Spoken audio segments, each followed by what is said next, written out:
Chapter 105, Sefi. Not again. I only just made it to the bathroom, collapsing with my head over the toilet bowl before I brought up what felt like most of the acid in my stomach. It was 7 o'clock in the morning, and I had only just woken up, so my stomach was totally empty. And retching on an empty stomach was far worse than vomiting with a full one. My stomach acid stung my nose and made my mouth taste bitter and nasty. And this was about the fifth morning in a row that I'd woken up feeling like last Christmas's leftover turkey. Only when I was reasonably sure that I could get to my feet without keeling over did I stand up. I cleaned my teeth and gargled for at least a minute with mouthwash, but I still felt wretched. I made my way out of the bedroom and headed downstairs, feeling very sorry for myself. As if everything that had happened to me in the last 5 weeks wasn't enough, now I'd caught a tummy bug. The last 5 weeks.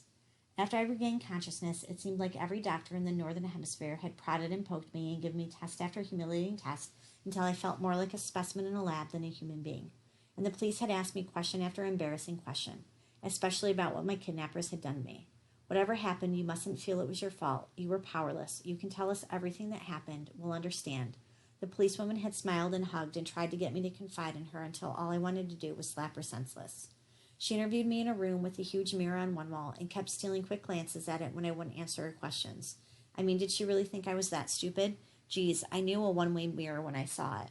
I had nothing to say to them. I had nothing to say to anyone about my ordeal in the cabin in the woods. I didn't even want to think about it. It hurt my head and stung my eyes and broke my heart to think about it. Not the kidnapping so much, although that had been bad enough, but Callum. I couldn't bear to think about Callum, and yet every thought seemed to find its way back to him. He was never out of my mind, and it was driving me crazy. I entered the kitchen and made myself some dry toast and a cup of weak black currant tea. It helped a bit, a very little bit. Oh, there you are. Minnie entered the kitchen to sit opposite me at the breakfast bar. You okay? Yes, apart from this tummy bug. You've been sick for the last couple of mornings, haven't you? Minnie frowned. How do you know? I've heard you calling on the porcelain telephone. I raised an eyebrow and carried on eating my toast. I wasn't in the mood for any of my sister's so-called jokes. When are you going to talk about what happened to you when you were kidnapped? Minnie asked. Never. You shouldn't bottle it up inside. Back off, Minnie, okay? I snapped. My being kidnapped won't reflect badly on you in any manner, shape, or form, so you can leave me alone now. What are you talking about? I'm concerned about you.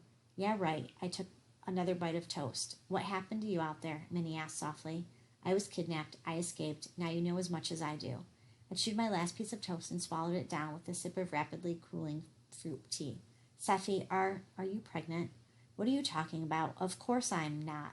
The word trailed away to nothing. I stared at my sister in a daze. So you could be, Minnie said grimly. Who was it? One of the kidnappers? I can't be pregnant, I whispered, aghast. Who was it, Sefi? You can tell me. I won't tell anyone, I promise. I sprang up and raced from the room. Like if I could only run fast enough, I could leave my sister's words far behind me. Come on, Sefi, just do it. The pregnancy test doesn't work unless you actually use it. Just do it. And 1 minute later, you'll know. If it says white, you're not pregnant. You'll have ducked a bullet and no one ever need know. And if it turns blue, for heaven's sake, do it. Anything's better than this not knowing. I picked up the leaflet and read the instructions again. It seemed straightforward enough. One indicator stick included. Just add urine. Nothing to it. So get on with it. I took a deep breath and followed the instructions, which was silly of me because I knew I wasn't pregnant. I couldn't be. Not now. Not like this. I placed the now wet indicator stick on top of the toilet cistern while I washed my hands.